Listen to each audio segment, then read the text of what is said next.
만나서 반갑습니다. 우리 옆 사람과 함께 인사 나누겠습니다. 잘 오셨습니다. 네, 사랑합니다. 축복합니다. 오늘도 크신 하나님의 은총이 여러분 위에 가득하시기를 주님의 이름으로 축복합니다. 아무것도 아닌 나를 만나주심이라는 말씀의 제목으로 함께 은혜를 나누겠습니다.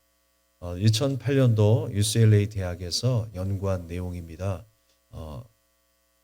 개에게, 동물에게 그가 좋아하는 가장 맛있는 음식을 먹였을 때에 뇌의 활동이 어떻게 일어나는가에 대해서 살펴보았습니다. 그랬더니 대뇌가 활발하게 움직인다라는 거예요. 그런데 사람도 비슷한 부분이 있습니다. 사람이 어느 때에 뇌의 활동이 가장 활발하게 움직이는가? 물론 맛있는 음식을 먹을 때도 그렇지만 더 활발하게 움직일 때가 있대요. 정의로운 일을 행할 때. 내가 생각할 때 이것이 가치 있고 정의롭고 좋은 일이라면 그 일들을 행함으로 인해서 내가 즐거워한다라는 거예요. 내가 건강할 수 있는 비결은 무엇입니까? 정의로운 일을 행할 때. 그런데 여러분, 우리가 신앙생활하면서 이 정의롭다라고 하는 이 말 때문에 좀 착각에 빠질 때가 있어요. 그건 뭐냐면요, 하나님도 나의 이런 생각과 행동을 보시고 주님께서 그대로 축복하실 것이다. 내가 이렇게 행했어요. 그래서 내가 즐거웠어요. 내가 만족했어요.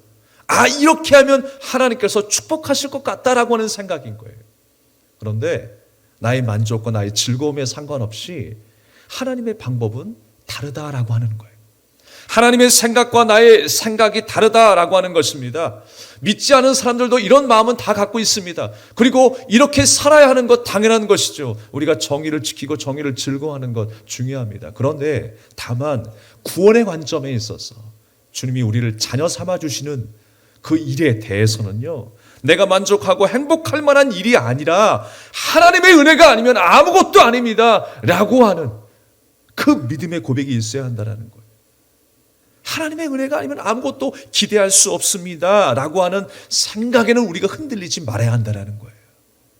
할렐루야. 하나님의 의가 우리 가운데 나타나서 우리가 주님의 거룩한 백성이 된 것이지, 내가 어떤 일들을 행해서 내가 만족했다고, 내가 즐거웠다고 해서 구원이 이루어지는 것이 아니다라고 하는 것입니다. 오늘 본문의 말씀에 하와는 가인을 낳았다고 했어요.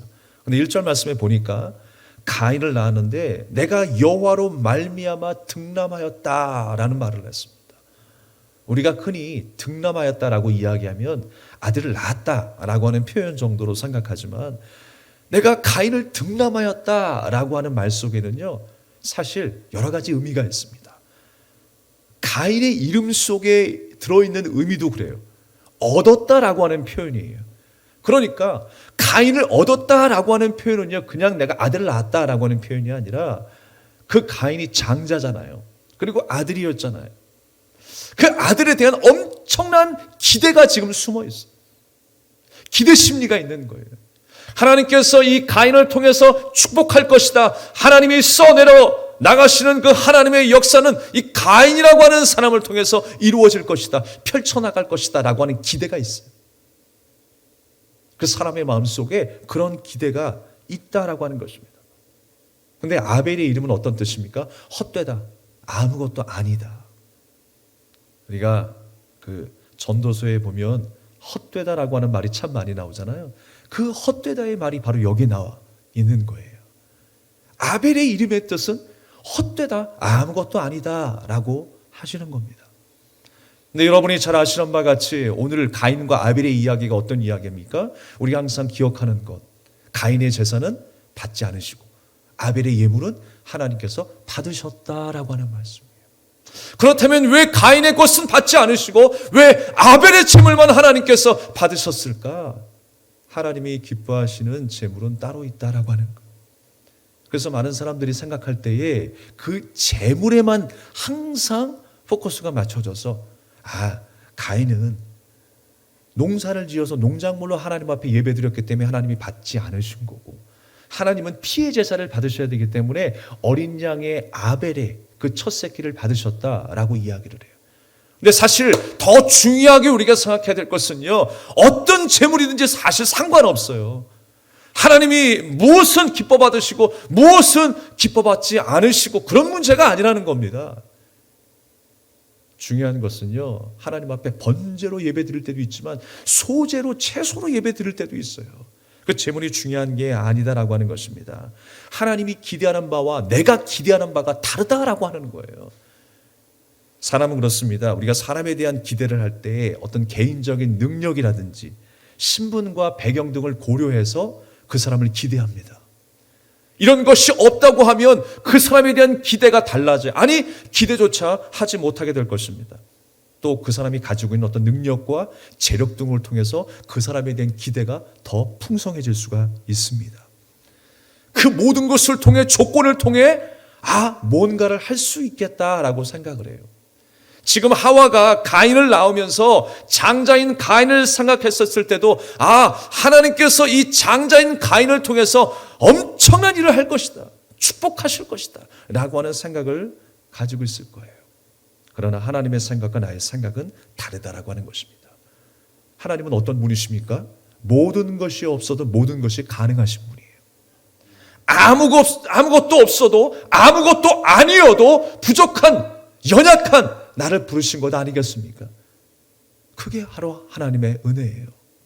아무것도 아닌 나를 주님의 자녀 삼아주셨어요. 아무것도 아닌 나를 예배자로 삼아주셨어요. 그것이 바로 주님의 자녀를 부르시는 하나님의 섭리요, 하나님의 은혜인 줄로 믿으시길 바랍니다. 그것이 바로 성경의 역사예요. 그것이 바로 하나님의 섭리다라고 하는 것입니다.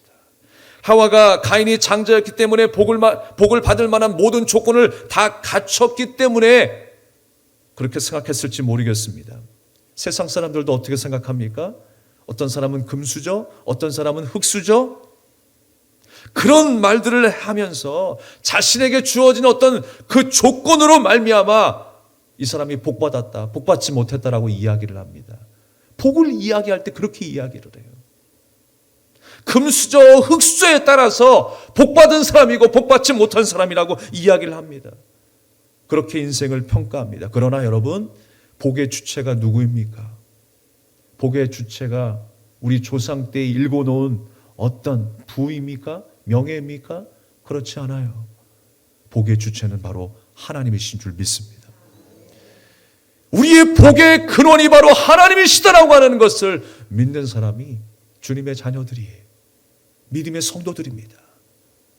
우리 복의 근원 되신 하나님, 그 하나님을 의지하며 살아가는 저와 여러분 되기를 주님의 이름으로 축복합니다. 어떤 사람은요, 내가 하나님 앞에서 턱없이 부족합니다. 내가 사람들 앞에서 내세울 것이 없습니다. 턱없이 부족한 사람이다 라고 생각합니다. 아무런 조건이 구비되어 있지 않습니다 라고 실망하며 살아갑니다. 그러나 여러분, 너무 실망하지 마십시오. 우리가 생각하는 그 모든 것들은 안개와 이슬에 지나지 않습니다. 먼 동이 터오르게 되면 이슬이 말라버리는 것처럼, 안개가 사라지는 것처럼, 하나님의 때에, 일정 시간이 지나면 그 모든 것들은 사라지게 되어 있어요. 그러나 복의 근원이신 하나님께서 우리에게 허락하시는 그 영원한 생명, 그야말로 영원히 우리 안에 있게 되는 줄로 믿습니다.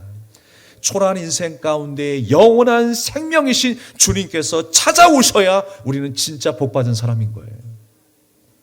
가인과 아벨, 초라한 인생 가운데 에덴 동산에서 내쫓긴 인생에 불과한 거예요. 그런데 어떤 사람은 하나님께서 받으실 만한 인생이 되었고, 어떤 사람은 하나님께서 받지 않으실 인생이 되었다. 여러분, 우리의 삶이 어떤 삶이 될까요? 여러분은 어떤 삶을 살아가고 있습니까? 우리가 정말 주님이 기뻐하시는 삶, 주님이 원하시는 삶으로 살아야 할 줄로 믿습니다. 우리가 이 이야기는 참 너무나 많이 알고 있습니다. 어떤 예물에 대해서, 또 예배에 대해서, 또 신앙생활에 대해서 이야기를 할 때 이 본문의 말씀을 많이 이야기합니다. 그런데 오늘 하나님께서 왜 그 예물을 받지 않았을까에 대해서 우리가 좀 생각해 보고자 합니다. 예물 그 자체에 대한 문제가 아니라 하나님께서 가인의 제물을 받지 않았던 이유는 다른 문제에 있었다는 것을 생각할 수가 있습니다. 우리가 신앙생활하면서 우리 안에 문제가 있다라고 생각할 때에 여러분은 어떤 부분에 더 신경을 쓰시나요? 내 신앙생활에 문제가 있는 것 같아요. 내가 좀 병든 것 같고 조금 이건 아닌 것 같고 하나님이 기뻐하시지 않을 것 같아요. 우리가 믿음의 정도를 이야기하면 정말 최하 수준의 그 레벨까지 떨어진 나의 모습을 볼 때가 있잖아요. 그런데 정말 하나님도 나를 그렇게 바라보실까요? 우리가 신앙생활하면서 뭐도 없고 내가 어떤 모임에 참여하지 않고 내가 열심으로 하나님 앞에 믿음으로 헌신하지 않는 것 같아서 나의 믿음이 그렇게 되었다라고 생각하며 낙심할 때가 있지. 그러나 여러분, 그 이전에 우리가 생각해야 될 것은 무엇입니까? 내가 정말 하나님을 사랑하고 있나? 그것부터 생각하셔야 돼요. 내가 정말 하나님을 사랑하고 있는가? 내 우선순위가 정말 하나님 앞에 온전하게 드려지고 있는가? 내가 하나님의 은혜를 간절히 갈구하고 있는가? 여러분, 거기에 문제가 있는 거예요. 하나님을 사랑하지 않는 것이 문제인 것입니다. 내 우선순위가 뒤바뀐 것이 문제입니다. 하나님의 은혜를 공급받는 자로서의 삶을 살지 못하는 것이 문제입니다. 나는 하나님 찬양합니다, 주님을 사랑합니다라고 이야기하면서도 그 은혜에 대한 갈급함이 없어요. 은혜가 있어도 없어도 그만. 예배 드려도 그만, 안 드려도 그만. 말씀을 들어도 그만, 안 들어도 그만이 아니라 그 말씀이 없으면 나는 죽습니다라고 하는 믿음의 고백으로 우리가 신앙생활을 해야 하는 것입니다. 나의 우선순위가 바뀌었습니까? 여러분, 우리의 우선순위를 다시 한번 하나님 앞에 드리십시오. 그 사람이 은혜를 아는 자 아니겠어요? 그 은혜를 먹고 은혜로 산다라고 말은 하면서도 우선순위가 바뀐다라는 게 말이 되겠습니까? 목숨 걸고 신앙생활을 하는 거죠. 우리가 나에 대해서는 내 자녀와 가정, 사업에 대해서는 목숨 걸고 일합니다. 힘에 진하게 그렇게 일을 합니다. 쓰러지기까지 우리가 일을 합니다. 그런데 주님의 영광을 위해서는 목숨 걸지 않는 것 같아요. 저는 이 말씀을 묵상하면서 제 자신에게 먼저 설교했습니다. 내가 정말 하나님 앞에 목숨 걸고 있는가? 내가 정말 주님의 약속 아니면, 주님의 은혜 아니면 살 수 없는, 정말로 그 삶 가운데 내가 하나님의 그 은혜의 손길을 지금 붙들고 있는가? 다시 한번 내 자신에게 설교하게 되었어요. 여러분, 여러분의 우선순위를 하나님께 드릴 수 있기를 바랍니다. 하나님이 기뻐하실 만한 우리의 신앙생활, 우리의 삶, 우리는 그렇게 천국의 삶을 연습해야 할 줄로 믿습니다. 아벨이 하나님께서 기뻐 받으시는 제물을 드릴 수 있었던 것은요, 히브리서 11장 4절 말씀에 기록이 되어 있어요. 믿음으로 가인보다 더 나은 제사를 드렸다고 했어요. 그런데 그 믿음이 어디서 나왔냐고요, 도대체. 그런데 에베소서 2장 8절 말씀에 보면요, 하나님께서 하나님의 선물로 그 믿음을 주셨다라고 기록하고 있어요. 하나님께서 아벨에게 믿음을 주시고 그 믿음으로 말미암아 더 나은 제사를 하나님 앞에 드렸기 때문에 그 예물의 종류에 상관없이 하나님께서 기뻐 받으시는 믿음의 자녀가 되었다라는 거예요. 그게 바로 아벨의 삶이었어요. 그렇다면 여러분, 가인의 삶은 어떤 삶일까요? 가인의 삶은 그렇습니다. 하나님의 은혜를 거부하는 삶을 우리에게 모형으로 보여주고 있는, 상징적으로 보여주고 있는 거예요. 에덴 동산에서 쫓겨나서 이제 아이를 낳고 살아갈 때에 그 가인과 아벨은 어떤 삶을 우리에게 말씀하고 있느냐? 우리는 쫓겨난 인생, 버림받은 인생, 가망성 없는 인생이었지만 하나님께서 은혜의 방편을 남겨주셔서 어떤 사람은 세상 가운데 살아가지만 어떤 사람은 하나님의 은혜를 힘입어서 생명나무의 실과를 먹게 되고 영원한 생명을 얻게 되는 하나님의 자녀가 있다라는 것을 말씀하고 있어요. 우리가 주님의 자녀로 부름받아서 예수 그리스도의 보혈의 그 십자가의 은혜의 공로에 힘입어서 하나님과 단절되었던 우리가 연합되게 되면서 주님의 자녀로 영원한 생명을 회복하여 살아가는 존재가 되었음을 말씀하고 있는 거예요. 오늘 가인과 아벨의 이야기를 들으면서 여러분은 무엇을 느끼고 있습니까? 우리에게 주시는 분명한 메시지가 하나가 있어요. 우리에게 주시는 확고한 메시지가 무엇입니까? 바로 하나님에게서 떠나 영원한 저주 아래 살게 되었지만 하나님의 은혜 안에 살게 된 그 사람들이 있다라는 거예요. 바로 우리가 그 자리에 그 안에 있는 줄로 믿습니다. 그렇게 은혜로 살게 된 택함 받은 자녀의 삶이 바로 아벨의 삶이다 라고 우리에게 말씀하고 있는 거예요. 주님의 택함 받은 백성으로 우리가 하나님 앞에 만족함이 있는 삶을 살게 되었어요. 근데 그게 내 은혜라고요? 내 공로라고요? 아니라니까요. 바로 예수님의 은혜로. 그래서 아벨이 드린 게 뭐예요? 첫 양의 새끼를 드린 거예요. 그게 바로 아벨의 신앙 고백인 거예요. 내가 하나님을 바라보는데 어떤 마음으로 바라보느냐? 그 예물에서 지금 나타나고 있는 거예요. 주님의 택하신 백성의 삶은 어떤 삶을 살아가느냐? 날마다 그 은혜를 사모하고 그 은혜 속에 갇힌 자로 살아간다라는 거예요. 할렐루야. 첫 양을 드렸다라고 하는 것은요, 어떤 의미입니까? 바로 하나님 앞에 거룩해야 함을 말씀하고 있어요. 하나님 앞에 거룩해야 한다라는 거. 그래서 거룩한 예물을 드린다라고 하는 의미가 있는 것입니다. 그래서 하나님이 받으시기에 합당한 제물, 바로 그 제물이 첫 새끼다라고 우리에게 말씀하고 있는 것입니다. 지금 아벨이 첫 새끼를 하나님 앞에 드림으로 하나님이 만족할 만한 제물을 드리게 돼요. 내가 하나님 앞에 만족할 만한 인생입니까? 턱없이 부족한 인생이잖아요. 예수님의 은혜 없이는 부족한 인생이라는 거예요. 갈라졌던 하나님과 나 사이의 관계가 연합될 수 없는 관계였지만 바로 예수님이 하나님께 만족되는 예물이 되었기에 우리는 그 피로 말미암아 주님과 내가 연합되게 된 줄로 믿습니다. 그래서 여러분, 우리가 성경 곳곳에 보게 되면 하나님이 장자를 사랑하시지 않는 것처럼 보여요. 이 아우를 사랑하시는 것처럼 보이잖아요. 에서와 야곱의 이야기도 마찬가지죠. 하나님이 에서는 미워하시는 것 같아요. 그런데 무엇을 통해 보여주십니까? 세상이 자랑하고 세상이 인정하는, 그래 너 축복받을 만한 조건을 갖추고 있구나, 그렇게 능력이 많구나, 자랑할 것이 많구나, 교만이 하늘을 찌러도 뭔가 될 것처럼 이야기를 합니다. 그 성공이, 그 부가 그를 행복하게 만드는 것처럼 보입니다. 그러나 여러분, 하나님은 우리와 다르게 말씀하시는 거예요.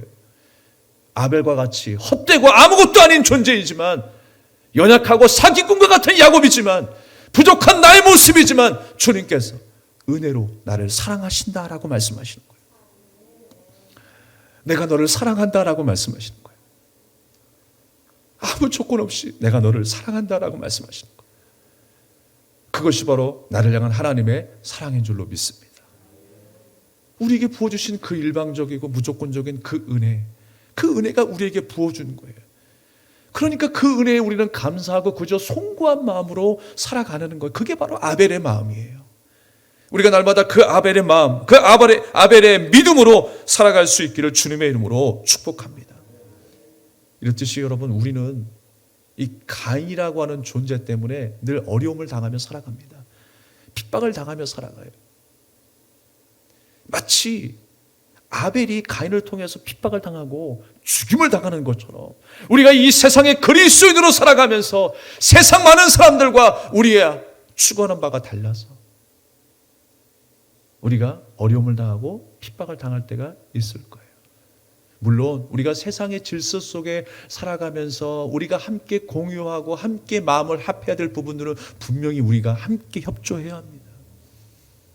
그걸 다르게 보지 마십시오.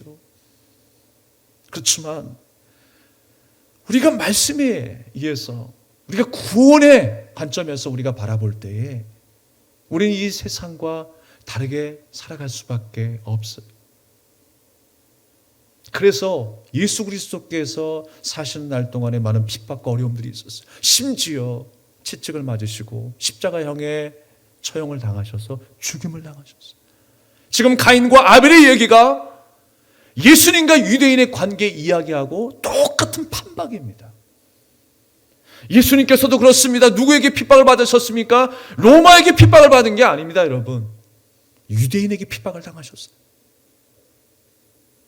나름대로 하나님을 예배한다고 예배하는 바리새인들 아닙니까? 제사장들 아닙니까?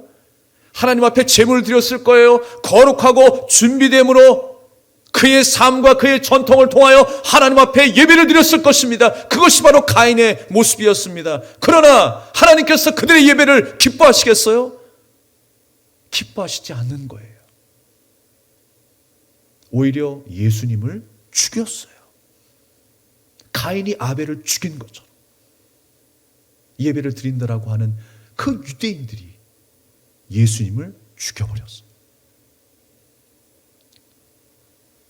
사랑하는 여러분, 예수님의 죽음이 죽음으로 끝났습니까? 우리는 이 땅에 살아가면서 많은 핍박과 어려움 속에 또 주님의 자녀로 살아내는 일들에 대해서 수많은 어려움과 고통이 있을 겁니다. 그러나 주님은 무엇을 약속하고 계십니까? 주님이 죽으셔서 부활하셨잖아요. 우리의 영원한 참 생명을 약속하셨잖아요. 그 약속을 우리에게 주님께서 말씀하고 있는 거예요. 잘 보십시오. 4장 25절 말씀에 보면요, 아벨이 죽고 아벨 대신에 한 사람이 태어났다라고 말씀하고 있어요. 그의 이름이 셋입니다. 하나님께서 이 셋이라고 하는 그 한 사람을 통해서 하나님의 생명의 역사를 새로 써 내려가시는 거예요. 예수 그리스도께서 죽으셨다가 부활하심으로 인하여서 그 생명을 다시금 써 내려가시는 거예요. 우리가 주님 안에서 다시 태어났잖아요. 우리 인생은 주님으로 인하여서 다시 써 내려가는 거예요. 할렐루야. 그것이 바로 하나님의 방법입니다. 하나님의 역사인 거예요. 그러니까 가인과 아벨 이야기를 통해서 우리에게 보여주시는 것은 예수님이 십자가의 은혜를 가르쳐주고 또 예수님의 죽음과 부활에 대해서 우리에게 선명하게 가르쳐주고 있는 거예요. 그것을 창세 때부터, 창세전부터 계획하고 우리에게 말씀하고 있는 것입니다. 지금 출애굽한 이스라엘 백성들에게 너희는 나의 백성이야, 나의 사랑하는 자녀야, 너희는 이렇게 살아야 돼, 너희는 이렇게 내가 베풀어준 그 은혜로 말미암아 지금 살아가고 있어 라고 하는 것을 끊임없이 백성들에게 말씀하고 있는 것입니다. 오늘 우리에게 주신 이 말씀이 우리의 삶에 큰 힘이 되길 바랍니다. 우리에게 참 소망이 되신 예수 그리스도, 그 은혜를 붙잡고 우리의 우선순위가 하나님이시며 하나님의 은혜가 아니면 난 아무것도 아니라고 하는 사실을 다시 한번 깨달으면서 나는 비록 아벨이고 헛된 인생이고 아무것도 아닌 존재이지만 하나님이 오늘도 나와 함께하여 주셔서 주님의 자녀로 살아가게 하시는구나, 저 천국을 소망하며 영원한 생명을 소망하며 살아가게 하시는구나 라고 하는 믿음으로 승리하는 저와 여러분 되기를 주님의 이름으로 축복합니다. 주를 믿는 자의 삶이 바로 이와 같다라고 하는 겁니다. 우리가 하루를 살아가면서 또 한 주를 살아가면서 가인이라고 하는 수많은 어려움과 핍박에 노출되어 있습니다. 우리 믿음의 사람들이 그 신앙을 버텨내기에 수많은 공격을 또 받게 될 것입니다. 그러나 이 땅에서의 삶이 비록 십자가의 삶이라 할지라도, 주님이 걸어가신 그 고난의 길이라 할지라도 우리는 그 영광스러운 그 부활의 기쁨을 누리게 될 줄 믿습니다. 그것이 바로 성도의 삶이라는 거예요. 우리는 또 잘 이겨낼 것입니다. 우리는 또 믿음으로 승리하게 될 것입니다.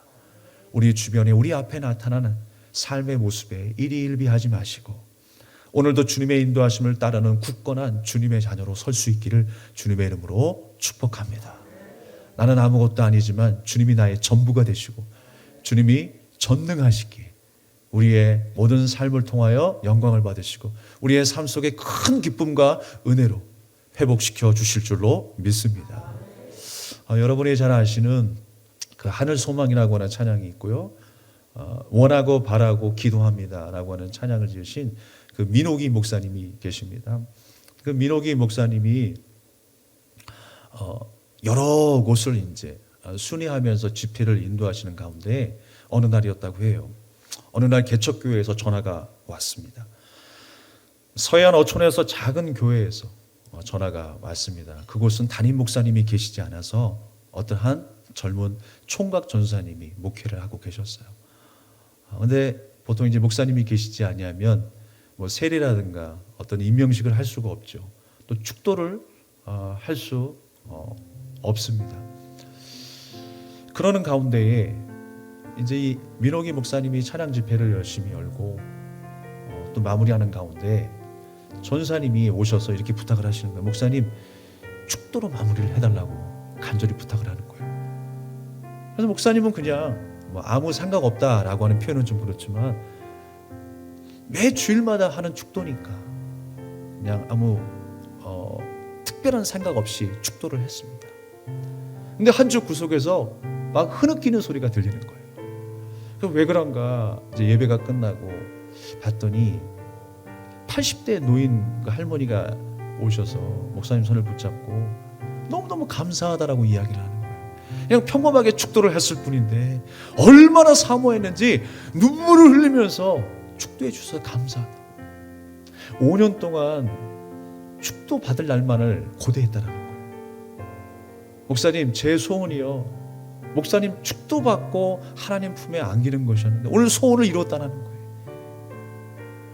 너무나 평범한 이야기이고 너무나 평범한 사건 같지만 그 목사님이 그 순간에 충격을 받은 거예요. 아무것도 아닌 일이 아니었구나. 우리가 코로나 때문에 일상이 기적이었다라고 고백하는 것처럼 하나님께서 주신 그 은혜가 아무것도 아닌 게 아니구나.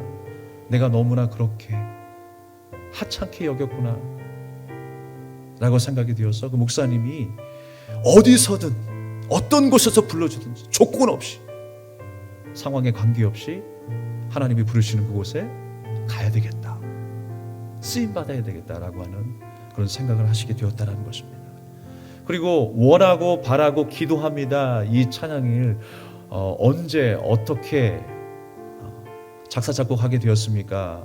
라고 누가 물어보니까요, 이 목사님이 하시는 말씀이 바로 이런 거였어요. 제가 뭐 무거운 마음으로 뭐 시대적인 어떤 사명을 가지고 이 찬양을 만든 게 아닙니다. 자녀 교육을 위해서 만들었대요. 자녀 교육을 위해서. 우리 자녀가 세상 속에서 그리스도인으로 살아가야 할 텐데 어떤 마음으로 살았으면 좋겠다라고 생각을 하면서 이 노래를 짓게 되었다는 거예요. 하나님의 꿈이 나의 비전이 되고 예수님의 성품이 나의 인격이 되고 성령님의 권능이 나의 능력이 되는 삶, 그 삶을 살았으면 좋겠다라고 그냥 쉽게 생각했다라고 하는 거예요. 그런데 여러분, 어느 날 이 목사님이요, 선교여행, 이제 해외로 선교여행을 가시는데 저 먼 탄자니아 아프리카 촌구석에 그 아울리치를 가시게 되었어요. 그런데 그곳에서 깜짝 놀랄 만한 일을 경험합니다. 그곳에 아프리카 아이들이, 한 번도 보지 못하는 그 아이들이 세상에 이 찬양을 부르고 있더라고요. 사람보다 찬양이 먼저 가 있어서 그들이 찬양을 부르면서 기뻐하는 그 모습을 보니까 벅찬 감격은 이루 말할 수가 없었더라고요. 부족한 나이지만 하나님께서 나를 그렇게 사용하시는구나. 나는 기대할 수 없었지만 주님께서 내가 알지 못하는 크고 비밀한 일들을 예비하시고 이루어가시고 준비하시는 그 모습을 보면서 하나님은 정말 위대하심 다시 한번 깨닫게 되는 것입니다.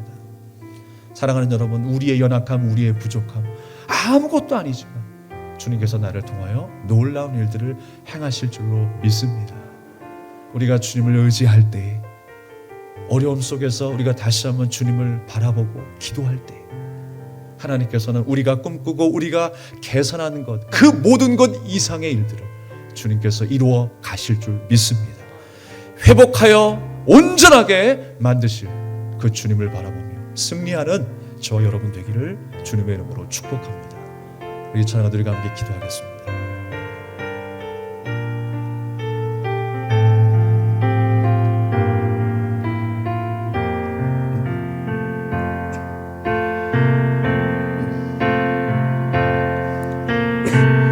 이 세상을 살아가는 동안에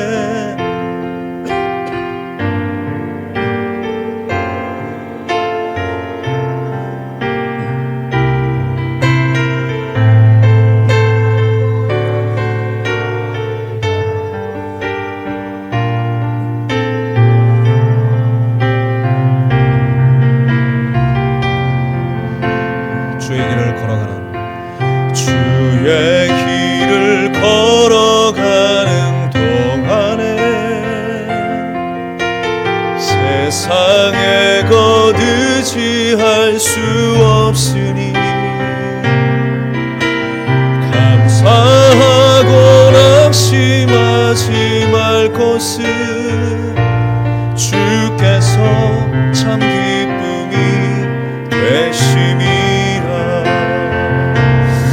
하나님의 꿈이 나의 비전이 되고 예수님의 성품이 나의 인격이 되고 성령님의 권능이 나의 능력이 되기 원하고 바라고 기도합니다.